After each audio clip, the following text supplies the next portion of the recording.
You know, you wouldn't think an ancient shipwreck could teach us much about modern leadership, right?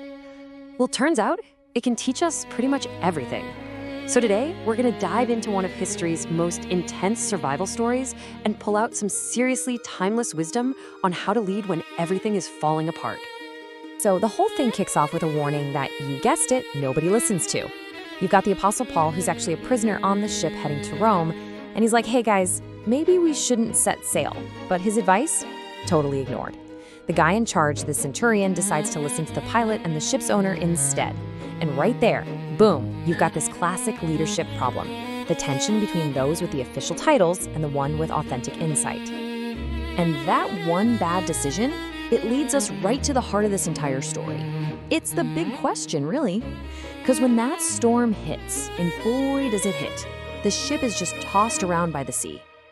Suddenly, the official leaders, the captain, the centurion, they have no more control than the prisoners.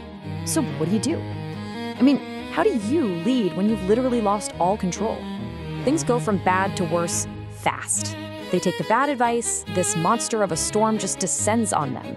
And for days, they don't see the sun or the stars. Can you imagine? All 276 souls on board just give up. They completely lose hope. But right there, in that moment of absolute despair, something shifts. A totally new kind of leadership starts to rise up. And it's a leadership that's going to ask them to do the unthinkable, abandon the very ship they thought was their one and only chance of survival. Okay, so the first big principle we see here is what we can call the anchor of sovereignty. It sounds a little grand, I know, but the concept is simple. It's all about finding your stability, your anchor, by connecting to a purpose that's way bigger and stronger than the chaos you're currently in. You see, Paul's leadership came from this really unique viewpoint. Let's call it sovereign sight. Now, this isn't about sticking your head in the sand and ignoring the giant waves crashing over the deck. Not at all. It's about seeing another reality happening at the same time. Like there's a guiding hand at work behind all the chaos, shaping things for a purpose you might not see right away. And this is where it gets really interesting. The message Paul gets is so specific. He's told, you must stand before Caesar. Notice what wasn't said. The promise wasn't, hey, you're gonna have a smooth, easy trip. No, the promise was about the destination. It was for a purposeful arrival. What that means is, his safety wasn't tied to whether the ship stayed afloat. It was tied to the absolute certainty of his calling. And this just perfectly shows the mental flip that has to happen. When you're anchored like this, you stop asking the question, is this safe? Because let's be honest, that question just leads to fear and paralysis, right? Instead, you start asking a totally different question. Is this aligned with my purpose? And that question, that's what leads to powerful, clear-headed action, even when the storm is raging. So what's next? Well, having this anchor doesn't just calm you down, it completely changes your job as a leader. Once you're anchored, your focus flips. It's no longer just about you surviving the storm, it's about becoming a light, a beacon of stability for every single person who's panicking around you.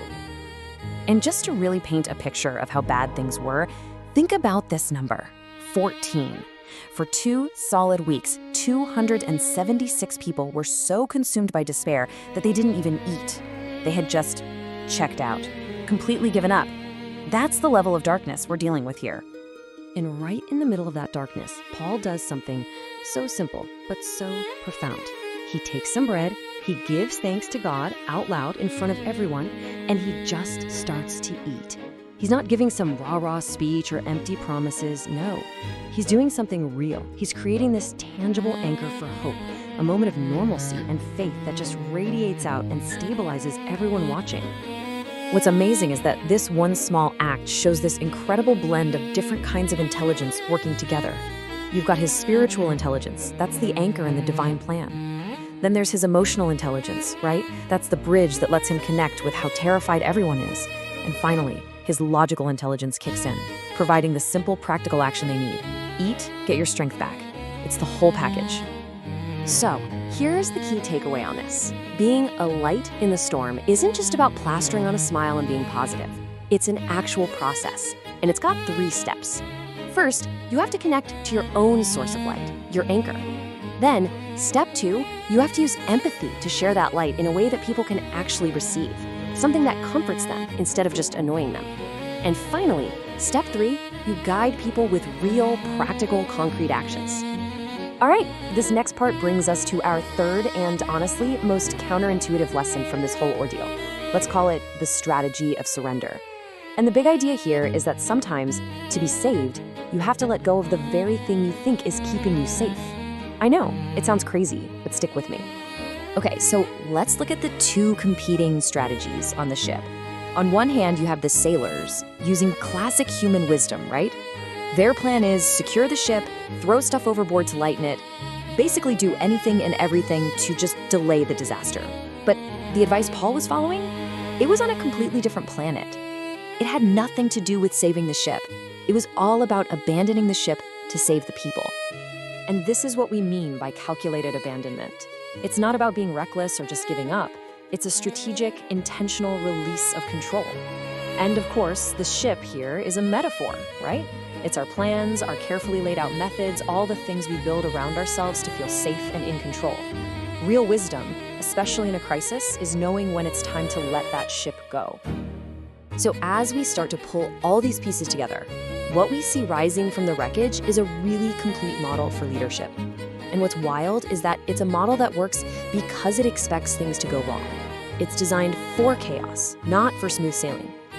It really boils down to three core pillars. Number one, anchor yourself in a purpose that's bigger than the crisis you're in. Number two, use that anchor, that stability, to become a light in the darkness for everybody else. And number three, develop the wisdom to know when to strategically let go of what you can't control so you can make room for something better. And this leads us to the final and maybe most powerful idea of all. Think about it.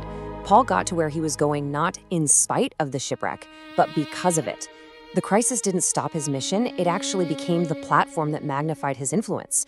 So the very storm that you think is going to sink you, well, it might just be the exact thing that sets you up for your greatest moment of impact. So that leaves us with a big question to chew on.